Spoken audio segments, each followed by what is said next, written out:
தமிழ்நாடு மகத்தான வரலாற்று சிறப்புமிக்க ஒரு வெற்றியை நிச்சயமாக காணப்போகிறது.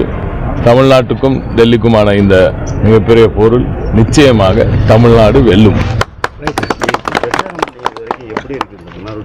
மிகப்பெரிய அளவில் இது வரைக்கும் வரலாற்று சிறப்புமிக்க ஒரு தேர்தலாக இது நிச்சயமாக தெரியுது. ஏன்னா இது வரைக்கும் அந்த பெண்களோட வாக்கு எவ்வளவு தூரம் மாண்புமிகு திராவிட நாயகன் அவர்களுக்கு டிரான்ஸ்ஃபர் ஆகிருக்குன்றது இப்போ நம்ம 2-3 தேர்தலாக பார்த்துட்டு இருக்கோம்.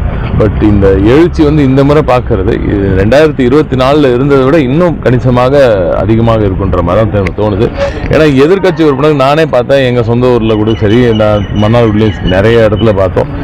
இப்போ எதிரணியோட சிம்பிளோட எதிரணி ஆதரவாளர் ஒரு ஆண் அங்கே உட்காந்துட்டு இருப்பாங்க. சில நேரத்தில் அவங்க தெரியல, அவங்களுக்கு அவங்க டக்குன்னு ஒரு ரியாக்ட் பண்ண மாட்டாங்க. ஆனால் அந்த ஆணுக்கு பின்னாடியிலேருந்து பல பெண்கள் எனக்கு நீங்க தான் ஜெயிப்பீங்க அப்படின்ற மாதிரிலாம் ஆதரவு அங்கேருந்து காப்பி கவலைப்படாம போங்க அப்படின்றதெல்லாம் நான் இந்த வாட்டி ரொம்ப புதுமையாக பார்த்தேன், நிறைய பார்த்தேன் அந்த மாதிரி. ஸோ அதெல்லாம் சொல்லுது திராவிட நாயகனோட இந்த மிக சிறப்பான 5 ஆண்டு கால அற்புதமான ஒரு ஆட்சி.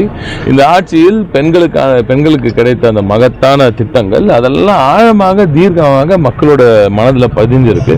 நிச்சயமாக மகத்தான வெற்றி திராவிட முன்னேற்ற கழகத்தின் தலைமையிலான இந்த கூட்டணி நிச்சயமாக பெறும் எல்லாருக்கும்.